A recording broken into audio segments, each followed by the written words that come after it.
अस्सलामुअलैकुम।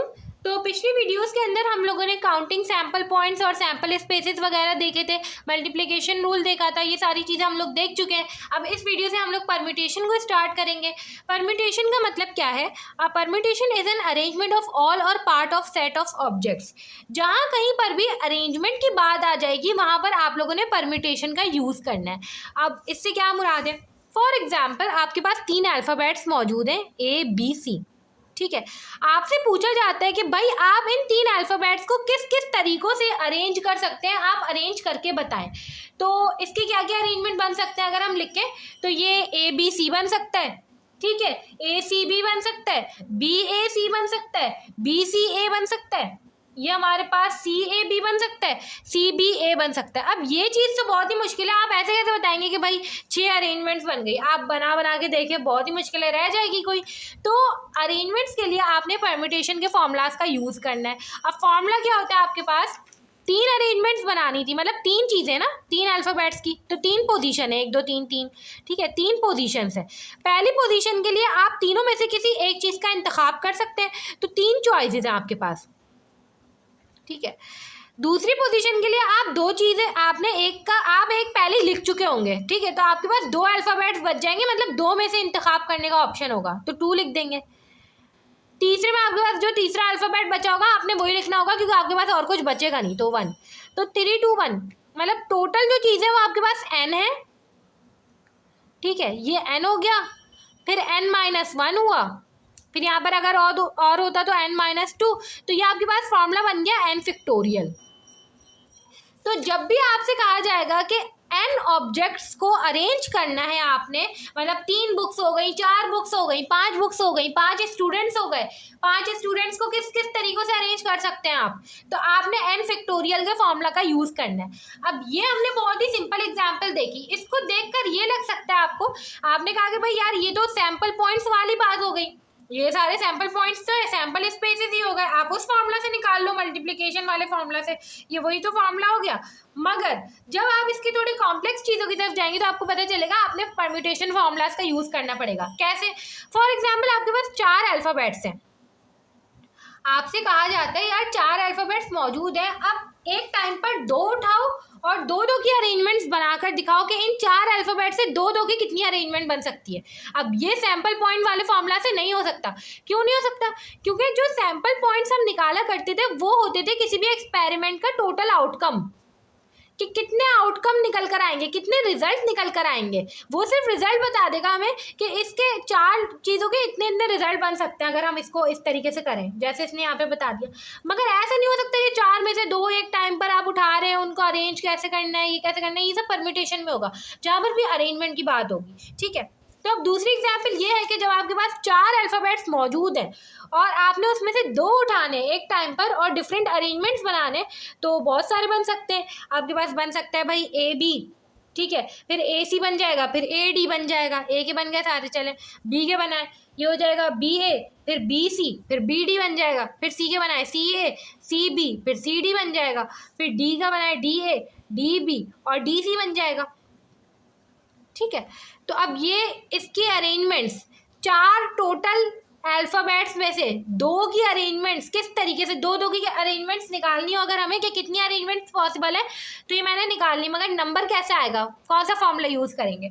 तो जब भी आपके पास ऐसा हो कि आपको टोटल कुछ चीज़ गिवन हो, ठीक है, और उसमें से कुछ स्पेसिफिक एलिमेंट्स आपने उठाने और उनका अरेंज करना है, तो इसके लिए दूसरा फॉर्मूला है, ठीक है। The number of permutations of n distinct objects taken are at a time, n मतलब 4 अलग अलग ऑब्जेक्ट्स हैं, ठीक है, taken are at a time, एक टाइम पे आप 2 ले रहे हैं बस, ठीक है, तो उसके लिए ये फॉर्मूला होगा आपको यूज़ करना है, NPR equals to n factorial upon n minus r factorial.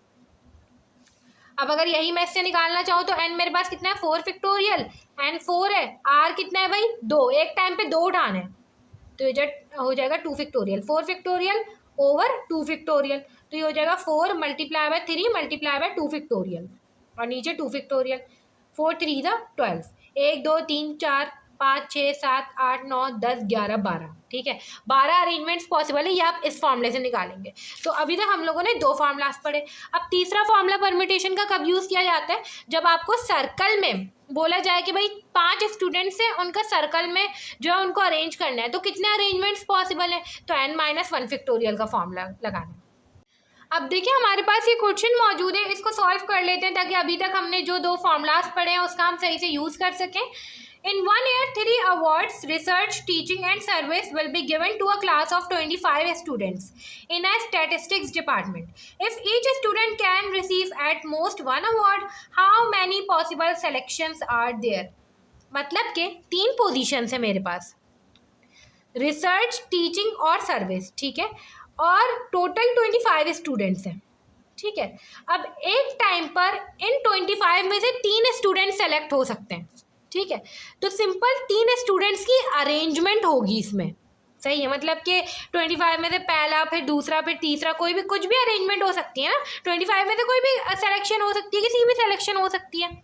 तो यहाँ पर हम लोग दूसरा वाला फॉर्मूला यूज़ करेंगे, हमसे 25 स्टूडेंट्स की अरेंजमेंट नहीं पूछी गई, बल्कि 25 में से 3 स्टूडेंट्स होंगे, उनकी अरेंजमेंट पूछी गई है, ठीक है। तो 25 में से 3, तो हमने ये वाला यूज़ करना है, the number of permutation of n distinct objects, 25 distinct है students, taken are at a time, एक टाइम पे उसमें से 3 को अवार्ड मिलेगा ना, ठीक है। तो taken are at a time is ये वाला फॉर्मूला, ठीक है। अब देखें NPR equals to n factorial मतलब 25 फैक्टोरियल, नीचे हो जाएगा 25 फैक्टोरियल माइनस 3 फैक्टोरियल, 25 फैक्टोरियल ये हो जाएगा 22 फैक्टोरियल। आप जब इसको सॉल्व करेंगे कुछ ऐसे हो जाएगा, 25 multiply by 24 multiply by 23 multiply by 22 factorial, ठीक है, और नीचे 22 फैक्टोरियल एज इट इज, इससे ये कैंसिल कर दें, इसको आप कैलकुलेटर में मल्टीप्लाई करें, 13800, यह आपके पास पॉसिबल अरेंजमेंट्स आ गई। मतलब उन 25 में से आपको पता थोड़ी है किस किस को मिल सकता है, तो इतनी ज़्यादा अरेंजमेंट बन सकती है अगर उन 25 में से 3 स्टूडेंट सेलेक्ट किए जाएं और उन तीनों को अवार्ड दिया जाए, ठीक है। तो ये हमने क्वेश्चन कर लिया, हम बाकी के फॉर्मूलाज भी देख लेते हैं। अब देखिए हमारे पास फॉर्मूला नंबर 4 मौजूद है, क्या लिखा हुआ है, the number of distinct permutations of n things of which n1 are of one kind and n2 are of second kind till nk of k kind is ये फॉर्मूला है, ठीक है। अब देखिए इस बात का मतलब क्या है, अभी हमने देखा था कि हम A, B और C को कितने डिफरेंट तरीक़ों से अरेंज कर सकते हैं, ठीक है। अब इसमें अगर मैं ऐसे कर दूं कि B और C दोनों को एक ग्रुप बना दूं, मतलब एक काइंड का बना दूं, फॉर एग्जाम्पल X बना दिया मैंने, अब बताएं अब कितनी डिफरेंट अरेंजमेंट्स होंगी, क्या अब भी आप उसी फॉर्मूले से निकालेंगे, नहीं। अब देखें बना के देख लेते कैसी अरेंजमेंट्स होंगी, AXX हो जाएगा, फिर AXX हो जाएगा, फिर XAX हो जाएगा, फिर ये हो जाएगा XXA, फिर हो जाएगा XAX, फिर हो जाएगा XXA।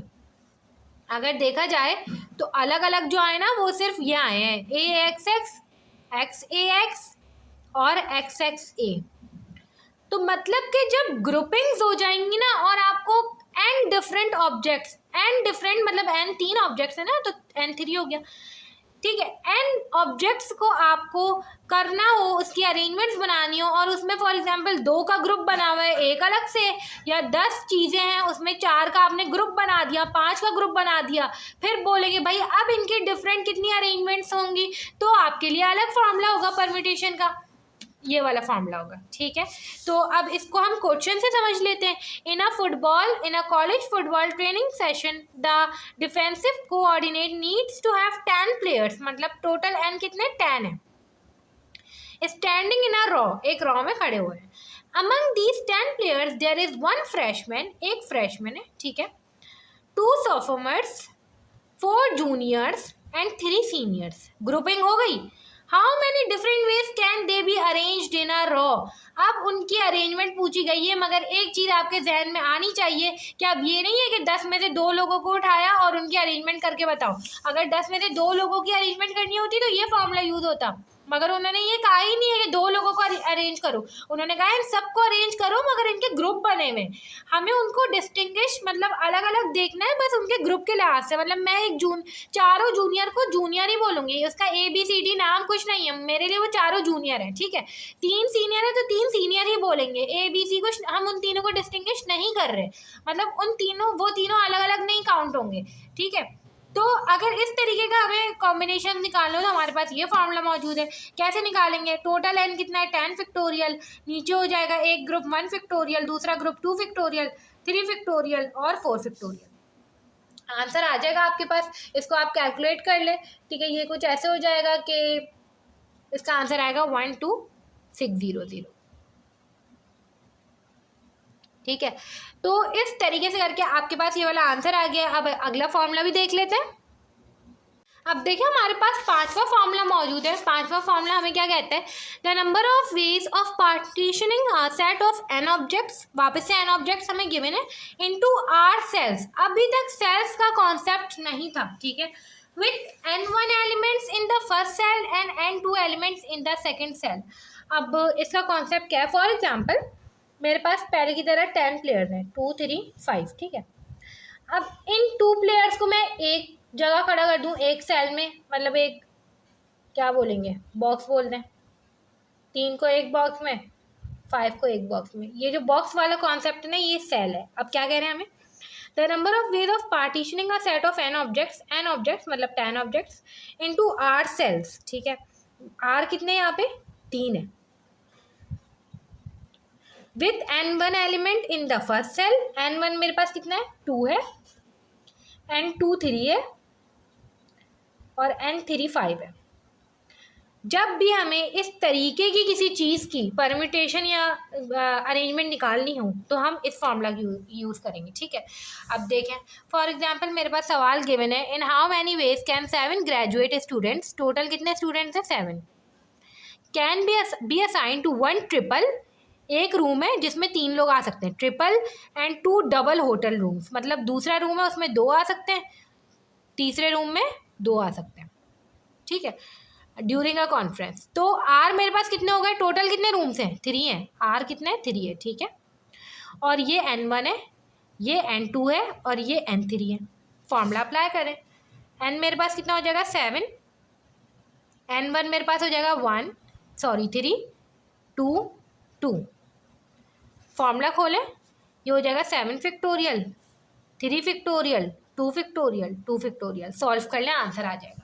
अब आप कहेंगे भाई इसमें और इसमें फ़र्क क्या हो गया फिर?